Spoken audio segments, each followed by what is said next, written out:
머니올라 구독자 여러분 안녕하십니까? 염벌리의 비밀노트 시작합니다. 이베스트 투자증권 염성환 이사님 나오셨습니다. 어서 오십시오. 네, 안녕하세요. 이사로 승진하셨습니다. 네. 축하드립니다. 네, 감사합니다. 예, 승진을 했으니까 회사 내 이제 책임감은 분명히 커졌는데 네. 또 우리 염벌리의 비밀노트는 무게감이 커졌습니다. 네네. 예, 우리도 수혜주가 됐는데요. 네. 소감 한마디 해주시죠. 네, 그냥 모두 이제 구독자 여러분들이 이제 그래도 워낙 또 많이 시청도 해주시고 예. 좋게 봐주셔서 그걸 또 저희 회사에서도 많이 좀 인정을 해주더라고요. 그래서 좀 생각보다 빨리 승진을 하게 됐는데 저도 좀 얼떨떨합니다. 예. 근데 아무튼 모두 여러분의 덕인 것 같습니다. 네, 감사합니다. 겸손한 말씀이시고 네. 계속 승승장구하기를 바라면서 네, 본론 들어가겠습니다. 네.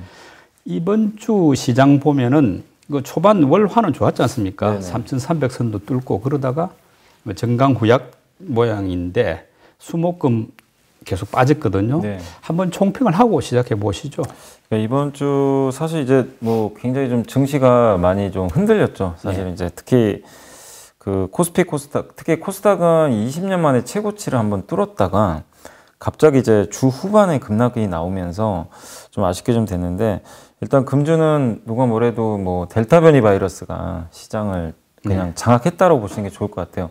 작년 8월과 거의 흡사한 상황이고 작년 8월에도 코스피가 당시 한 며칠 연속 빠지면서 그 한 7% 빠졌던 걸로 기억이 납니다. 그때도 이제 우리나라 2차 대유행하면서 네. 코로나가 증시가 좀 많이 빠졌었는데 지금도 약간 비슷한 느낌이 좀 들더라고요. 그러면서 증시가 하락 압력을 계속 받았고 또 역시 많이 올랐다는 부담감도 있어요. 8개월 연속 올랐잖아요. 예. 네, 꾸준하게. 그래서 이번 달까지 오르면 이거 9개월이니까 좀 가격 부담이 있는 거 아니냐.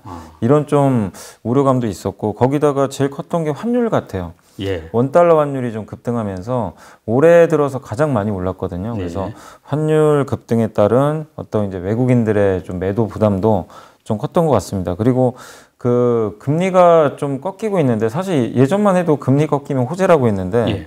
이번 주에 금리가 많이 빠졌거든요. 근데 오히려 그게 경기가 그만큼 안 좋은 건가? 네. 이런 이제 경기 모멘텀에 대한 이제 의구심이 생기면서 이 부분도 주가 지수에 상당한 부담이 됐고 그리고 이제 기업별로 봤을 때는 결국 삼성전자가 예. 역할을 못했던 것도 하나의 원인인 것 같아요. 네. 왜냐하면 삼성전자가 이렇게 좋은 실적을 냈으면 사실은 좀 올라가야 되거든요. 예. 너무 좋은 실적을 냈는데도 시장에서는 아직도 삼성전자에 대해서 의심을 하는 것 같아요. 예. 근데 전자가 또 이렇게 실적 스타트를 끊어줬는데 주가가 안 되다 보니까 네. 이게 다른 기업들까지도 전이가 되는 것 같아요. 저렇게 실적이 잘 나와도 안 되나? 예. 이런 이제 두려움이 있는 거죠. 아. 예. 그러다 보니까 그런 것들까지 확산이 되면서 증시가 이번 주에는 정말 그동안의 랠리를 좀 뒤로 하고 예. 어쨌든 좀 쉬어가는 흐름으로 전개가 됐던 것 같습니다. 방금 삼성전자 말씀하셨으니까 2분기 영업이익이 12조 5천억이면 네. 사실 뭐 깜짝 실적이지 않습니까? 그래서 당연히 좋아질 걸로 봤는데 주가는 계속 흘러가는 부분은 어떻게 보면은 도대체 얼마를 이익을 내야 주가가 올라갈 것인가 이런 생각이 드는데 지금 어쨌건 주가가 이렇게 힘을 못 쓰는 삼성전자 이유를 어디서 찾아야 됩니까? 시장의 눈높이가요, 일단 높아요. 전자에 요구하는 눈높이가요. 예. 그러니까 실적이 좋은 거는 그전부터 사실 많이 알려지긴 했는데 그마저도 뛰어넘었지만 네. 시장에서는 더 많은 걸 요구를 하고 있는 것 같아요. 그러니까 제 느낌엔 이게 그러니까 어떤 학생이 이제 거의 전교 1등을 하는데 네. 전교 1등이에요. 근데 예를 들면 이 학생이 그 점수가 기본적으로 95에서 100점을 왔다 갔다 하는데 이번에 예상을 96점을 맞을 줄 알았는데 예. 99점을 맞은 거거든요, 사실은. 네. 예. 근데 이제 놀랍지 않다는 거죠. 넌 원래 잘하잖아. 예. 99점 뭐 알고 있었어. 뭐 3점 더 잘 나온 거하고 뭘 그러냐.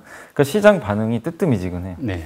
너무 잘하다 보니까 그런 거죠. 그러니까 삼성이 못해서가 아니라 제가 느끼는 거는 시장의 눈높이가 일단 높았고 네. 거기다가 지금 증권가에서 나온 얘기는 내년 1분기가 꺾일 거래요. 네. 실적이. 예. 근데 이것도 좀 어떻게 보면 너무 좀 빠른 것 같기도 하지만 시장에선 그것까지 좀 반영을 하고 있는 것 같아요. 네. 근데 저는 거기에 동의를 별로 안 하는 게 왜냐면은 지금 6개월 동안 빠졌잖아요. 예. 주가가 안 갔잖아요. 근데 저는 그런 것들은 그러니까 올해 4분기, 내년 1분기 안 좋아지는 거는 이미 그 전에 반영을 했다고 보고 있거든요. 네.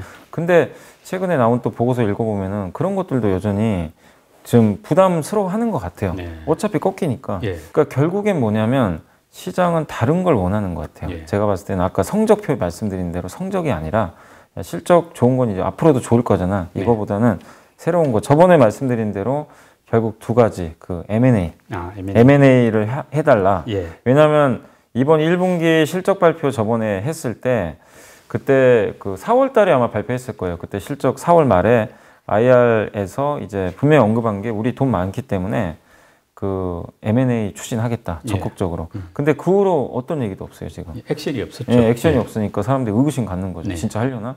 근데 거기서 분명히 밝혔기 때문에 뭔가 이번 7월 말에 있을 기업 설명회에서 뭔가 좀 구체적인 얘기가 좀 나오기를 좀 바라고 있고요. 그게 나와야 일단 한번 움직일 거는 같아요. 네. 그리고 두 번째가 파운드리. 파운드리. 근데 저는 이제 좀 긍정적인 게 파운드리 쪽에서 뭔가 좀 긍정적인 지금 이벤트가 좀 나올 것으로 좀 보는 게 일단 파운드리 쪽에서 이번에 실적이 잘 나왔어요. 원래 적자였어요. 네.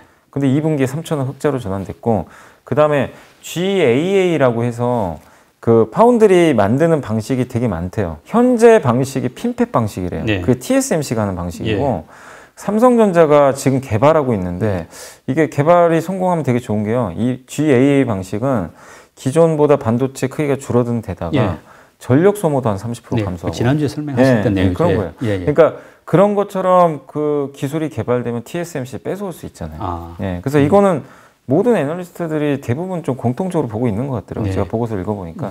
그러니까 새로운 뭔가를 지금 원하는데 그걸 기대를 하는데 아직 안 나왔잖아요. 그래서 좀 그런 게 아닌가. 삼성전자는 기대치가 높으니까 잘해도 더욱 더 잘해야 된다 이런 것 맞습니다. 같고요.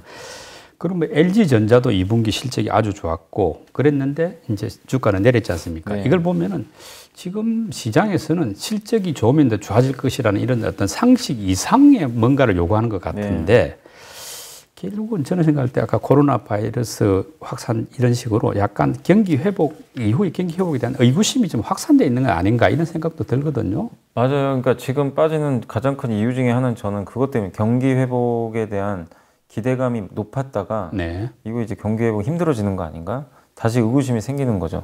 이제 그게 분명히 큽니다. 그러니까 금리가 급락한다고 저도 보고 있거든요.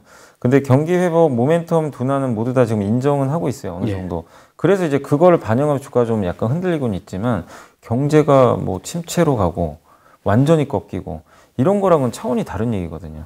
그러니까 경기 모멘텀이 둔화되고 난 후에 어느 정도 또 시간이 지나면 다시 저는 확장 국면에 들어간다고 보거든요. 근데 그 중간 과정에서 약간의 저는 숨고르기. 그러니까 주식시장은 똑같다고 저는 좀 보고 있어요. 그러니까 그런 관점이라면 지금의 금리 하락도 저는 좀 일시적으로 봅니다. 근데 그러니까 숨고르기는 저도 동의를 하지만 그러니까 그런 관점으로 보면은 경제 성장에 대해서 여러분들이 너무 의구심을 가질 필요는 없고 그리고 이런 좀 그러니까 뭐라고 증시에 좀 안 좋은 이런 어쨌든 뉴스가 나왔지만 이걸 한번 역으로 생각을 해보세요. 180도 바꿔가지고. 그러면 이렇게 이런 현상이 나왔으면 연준이나 우리 한국은행도 마찬가지지만 긴축하겠냐 이거예요. 테이퍼링 이슈가 또 잠잠해질 수도 있어요. 역으로 생각하면. 그러니까 이거는 증시에는 무조건 악재는 아니거든요. 사실 작년에 기억하시겠지만 작년이 뭐 경제 좋아서 올라갔습니까 증시가. 돈으로 다 한 거잖아요. 유동성. 그러니까 오히려 다시 그런 장세가 나올 수 있는데 왜 그렇게 보냐면 최근에 또 그러다 보니까 성장주가 되게 강해요. 성장주가 엄청 세잖아요. 작년처럼. 결국 유동성의 힘이거든요, 그것도. 그래서 증시에 뭐 단기적인 약간의 부담으로 작용은 했지만 이게 시장의 방향을 바꿔서 폭락장이 되고 경제가 완전히 꼬꾸라지고 그럴 가능성은 저는 현저히 낮다라고 생각을 하고 있습니다. 이제 뭐 삼성전자와 함께 우리 또 현대차 계열도 관심들이 많고 투자들을 많이 했는데 보면은 이제 뭐 파업 이슈도 좀 있고 또 반도체 부족 다른 어떤 뭐 브라질 공장도 문 닫고 이게 아직 끝이 안 났더라고요. 결국은 현대차 계열이 좀 힘을 가지려면은 파업하고 또 어떤 반도체 요게 좀 정리가 돼야 될 것 같죠. 근데 이제 파업도 조만간 결론이 난다고는 하더라고요. 근데 일단은 파업은 좀 할 가능성이 높다는 쪽으로 일단 생각은 하시는 게 맞는 것 같아요. 그래서 그걸 반영해서 최근에 자동차 기업들 주가가 조금씩 흘러내리고 있다. 요게 좀 맞는 것 같고 다만 이제 파업 이슈도 이게 지금 이번에 새로운 이슈가 아니라 몇 주 전부터 계속 좀 뉴스가 나왔던 그런 부분이기 때문에 전 주가에는 어느 정도 반영이 됐다고 보고 있고 과거에도 지금 3년 만에 이제 처음 파업을 하게 될 텐데 하게 되면 그 과거에도 파업했을 때 처음에는 주가가 좀 빠지긴 했거든요. 근데 결국 다 회복이 되더라고요. 네. 일시적이었기 때문에. 네. 그래서 이번에도 좀 그렇게 보시면 좋겠습니다. 그래서 주가 상승을 좀 막는 좀 약간의 불편한 이슈는 맞지만 파업 때문에 뭐 현대차의 어떤 실적이 꼬꾸라지고 네. 펀더멘털이 망가지는 경우는 거의 없었기 때문에 예. 그 부분 너무 걱정하지 마시고 그 반도체 부족은 조금씩 완화되고 있는 건 맞아요. 네. 정점은 지나갔어요. 예. 그래서 반도체 부족이 저는 더 이상 악재는 아니다. 네. 공급 이슈도 조금씩 해소가 되고 있고 특히 반도체를 생산하는 TSMC가 굉장히 공격적으로 지금 생산량을 늘려주고 있기 때문에 예. 그리고 이게 물론 이제 이 변수는 있죠. 델타 변이 바이러스가 또 확산되니까 네. 공장 가동이 안 될 수도 있지 않냐 이런 뭐 우려감도 있지만 전 세계에서 차량용 반도체 제일 많이 만드는 TSMC는 예. 아직은 크게 문제는 없는 것 같더라고요. 그런 걸 종합해 보면 예.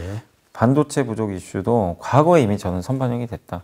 그래서 너무 걱정하지 말자. 최근에 주가 좀 흘러내리고 있는데 근데 그만큼 자동차 펀더멘털을 의심하시는 분들이 없는 것 같아요. 네. 워낙 좋다 보니까. 그래서 오히려 최근에 이런 급한 조정이 나왔기 때문에 저는 좀 좋은 기회가 왔다라고 생각은 하고 있습니다. 결국 뭐 FOMC 회의록이 의사록이 공개가 됐는데 그 자체는 호재였는데 시장에는 뭐 별로 도움이 안 됐던 것은 결국은 이런 어떤 코로나 변이 바이러스 확산한테 밀렸다고 봐야 됩니까? 네, 맞습니다. 그러니까 이번에 FOMC 의사록에서 어쨌든 테이퍼링 얘기가 많이 나왔어요. 예. 많이 나왔고 결론은 뭐냐? 눈으로 확인한 다음에 하자. 예. 이게 핵심이었어요. 그러면은 테이퍼링을 하는 건 알겠는데 우리가 생각한 것보다 급하게는 안 하겠다. 네. 이런 이제 조건이 붙어버리다 보니까 결국에 시장은 좀 안도를 했던 거죠. 그래서 테이퍼링 자체의 문제가 아니라 예. 시기의 문제에서 시장은 좀 안도를 보였다. 이 부분이 결국에는 증시에 좀 호재가 됐고, 그 다음에 이제 결국 FOMC가 그러면은 결국 좀 무사 통과, 의사록이 그래도 좀 우리 생각보다 잘 나오다 보니까 다음에 또 재료들을 좀 기다리고 있었는데, 네. 하필 그때 또 델타 변이 바이러스가 전 세계를 강타했고, 변이 바이러스의 문제가 뭐냐면, 변이 바이러스는 물론 기존의 코로나19 바이러스보다는 치사율이 되게 낮더라고요. 예. 예. 그래서 그 사망률은 되게 낮은 편이긴 한데, 전파율이 너무 세니까요. 네. 예, 물론 무섭죠. 네. 코로나 걸리기 싫은 건 맞는데 사망률이 극히 낮기 때문에 네. 사람들이 너무 극도의 공포심을 가질 필요는 저는 없다고는 보고 있어요. 근데 예전에 코로나 바이러스는 사망률도 높았잖아요. 네. 어느 정도 있었으니까. 그러니까 그렇게 보면 제가 왜 말씀을 드리냐면 경제에 미친 영향은 기존의 코로나 바이러스보다는 저는 제한적이라고 봅니다. 아. 그리고 전파 속도가 너무 빠르는 게 문제라서 예. 경제 활동이 위축되는 건 맞지만 결국엔 이거는 사회적 거리두기 단계를 단기간에 강화시키면 잡힐 수 있다고 보거든요. 네, 뭐 결국 백신도 있으니까. 맞아요. 예. 예. 그래서 시간의 문제라고 보고 있어요. 그래서 변이 바이러스에 의한 지금 단기간에 좀 아픈 조정이 좀 나오지만 거기에 대해서 여러분들이 너무 그냥 이제 또 끝났구나 네. 이런 반응보다는 그냥 좀 단기적인 조정으로 생각을 해주시는 게 저는 맞다고 생각합니다. 그리고 뭐 최근에 보면 이제 외국인 매도세가 우리 시장에 상당한 악재 부담인데 결국은 이게 환율이 원달러 환율이 이제 원화 약세, 달러 강세 이게 제일 크게 작용한다고 봐야 되는 거 아닙니까? 그러니까 이게 달러 강세 요인이 너무 많잖아요. 네. 사실 요인이 한두 개가 아닌데 예. 첫 번째가 안전자산으로 가는 거죠. 네. 바이러스. 이제 바이러스가 가장 결정적인 것 같아요. 제가 봐도 예. 이게 확산되면 이 바이러스가 확산될 때 제일 피해를 보는 국가가 또 신흥국이 많잖아요. 그렇죠. 예, 백신이 아직 안 돼. 우리나라도 마찬가지가 되겠죠. 네. 그런데 달러화는 안전자산이고 신흥국 통화는 위험자산인데 당연히 달러 쪽으로 몰려버리는 거죠. 네. 그러니까 이게 하나의 이제 원인으로 저는 좀 작용을 했다. 네. 이렇게 좀 보고 있고 그리고 백신 접종률에서도 어쨌든 지금 한국도 그렇지만 지금 전 세계적으로 보면 유럽과 지금 미국 정도만 접종률이 굉장히 높은 상태고 아시아 국가는 여전히 낮거든요. 네. 그러나 결국 그 시간이 지나면 저는 경제는 다 재개된다고 좀 보고 있거든요. 그리고 네. 우리나라는 9월 달 정도로 예상을 하고 있더라고요. 많은 이제 국민들이 9월경이면 좀 많이 맞지 않을까. 접종률이 확실히 올라가니까 그렇게 보면 결국 가을 전에는 조금 진정되지 않을까 이렇게 보고 있기 때문에 네. 변이 바이러스로 인한 달러 강세의 흐름은 그렇게 오래 갈 것 같지는 않아요. 네. 예, 그래서 달러 강세가 불편하긴 하지만 이 부분도 너무 걱정하실 필요는 없을 것 같고 그 다음에 이제 이 달러 강세로 인해 가지고 지금 뭐 외국인들 매도가 물론 나오겠죠. 그래서 당분간 달러 강세 이어지면서 외국인 매도 나오겠지만 이거는 다음 주까지도 한번 예. 한 주는 더 우리가 확인을 해봐야 어느 정도 좀 검증이 좀 가능하다 예. 이렇게 보고 있고 그다음 마지막으로 이제 달러 강세 이유 중에 또 하나가 경기 모멘텀 둔화잖아요. 이게 다 연결이 돼 있는데 이 경기 모멘텀도 아까 설명드린 대로 저는 그 일시적으로 일단 보고 있거든요. 경기 모멘텀 둔화 자체도. 그럼 달러도 다시 한번 약세 전환할 가능성이 높다고 좀 보고 있기 때문에 그렇게 본다라면은 우리가 달러 강세에 대해서 지금 어쨌든 두렵긴 하지만 뭐 정말 전 세계 경제가 안 좋아지고 작년 코로나 때처럼 뭐 뭔가 우리가 탈출을 해야 되고 그런 정도까지는 아닌 것 같거든요. 그래서 속도에 대한 좀 부담감은 있지만 너무 염려할 필요까지는 저는 아직은 없다라고 보고 있습니다.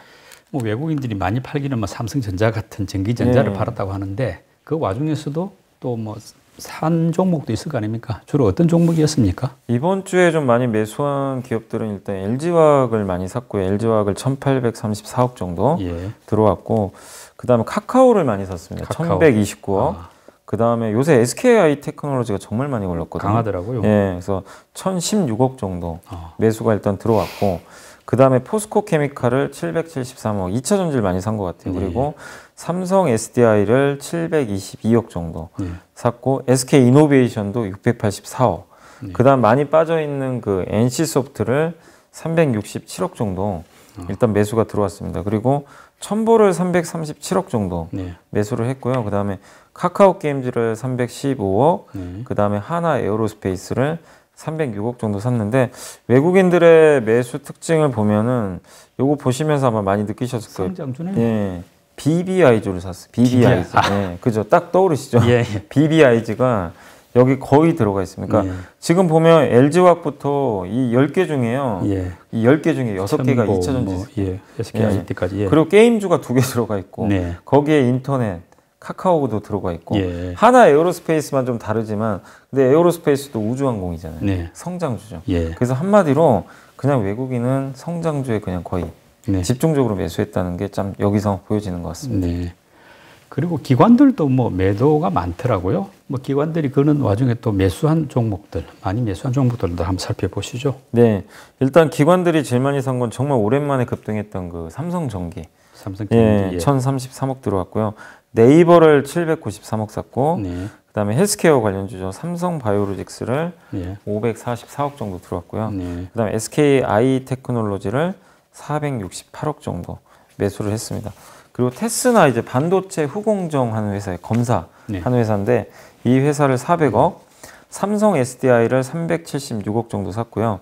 그다음에 LG 이노텍을 310억, 첨보를 301억 정도 샀고 포스코 케미칼을 290억, HMM을 290억 샀습니다. 그러니까 기관들 보면 외국인하고 비슷한 게 결국엔 2차 전지를 되게 다들 좋아하는 것 같아요. 기관들도 거의 대부분을 2차 전지에 좀 집중 베팅했고 그 외에 일부 반도체, 그 다음에 그 삼성전기 같은 IT 하드웨어 이쪽 섹터를 일부 편입한 게 특징적입니다. 그래서 이 기관들은 거의 IT 위주로 좀 매수 비중을 좀 늘렸던 것 같습니다. 그럼 역시 믿을 때는 이제 개인인데 개인들 주로 이번 주에 어떤 종목들 담았습니까? 네, 개인들은 일단 삼성전자를 3,654억 정도. 삼성전자. 전자를 정말 여전히 사랑하고요. 두 번째가 현대차 3,075억 정도 들어왔고요. 세 번째가 기아입니다. 2,038억. 그다음에 KB은행주도 샀더라고요. 1,039억 KB금융. SK하이닉스를 991억 정도 매수를 해줬고요. LG디스플레이를 816억 정도 샀습니다. 그리고 한국조선해양을 793억, 현대모비스를 615억 정도, 그다음 포스코를 552억, 현대미포조선을 515억. 그래서 이 보면 그 개인들은 성장주들보다는 경기 민감주를 좀 많이 산 것 같아요. 경기 민감형 그 안에서도 아주 대형 기업들을 거의 다 대형주입니다. 고르게 좀 편입을 했다. 근데 이 지금 말씀드린 개인들의 매수 기업들이 어쨌든 이번 주에는 좀 별로 안 좋았거든요. 주가도 좀 빠지면서. 그래서 개인들은 일단 빠질 때 주로 성장주보다는 민감주 위주로 좀 사고 있는 게 특징적인 것 같습니다. 저가 매수 이런 기회네요.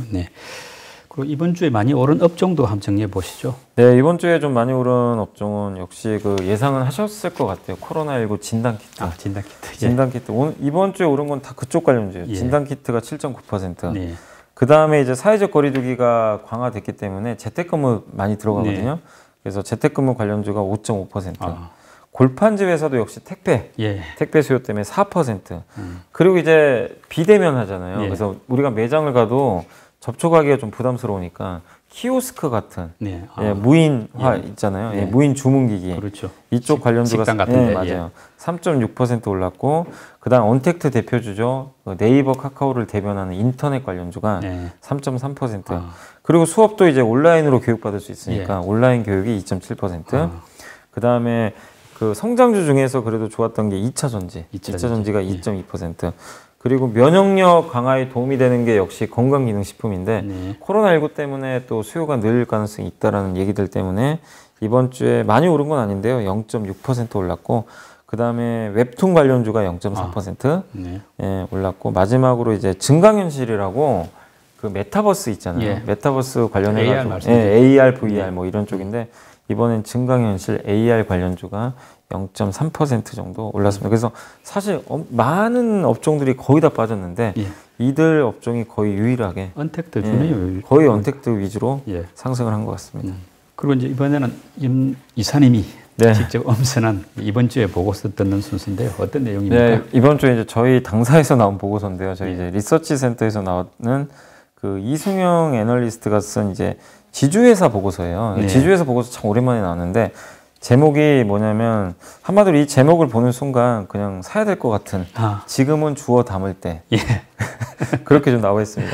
그래서 사실 제목도 되게 좀 재밌게 쓴 게 지금은 하고 주워 담을 때 그 앞 글자 따면 또 지주가 되거든요. 지주사다. 그래서 제목을 이렇게 썼는데 지주사에 대해서 이제 많은 분들이 뭐 공부도 해보셨겠지만 지주사가 이제 어떤 하나의 그룹사잖아요. 그룹사가 사업 자회사의 지분을 가지고 지배하는 회사라.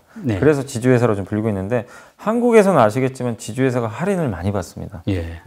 왜냐하면 SK를 예로 들면 SK가 SK텔레콤, 이노베이션 또 그 밑에 하이닉스도 있는데 이 기업들이 각각 상장이 돼 있는데 그 기업들 지분을 예를 들면 50% 갖고 있으면 그 어떻게 보면 SK텔레콤이라는 통신회사가 상장이 돼 있는데 그걸 간접적으로 또 SK가 평가를 받는 거잖아요. 이중 어떻게 보면 평가인데 그러다 보니까 50%의 지분은 50%로 인정을 못 받아요.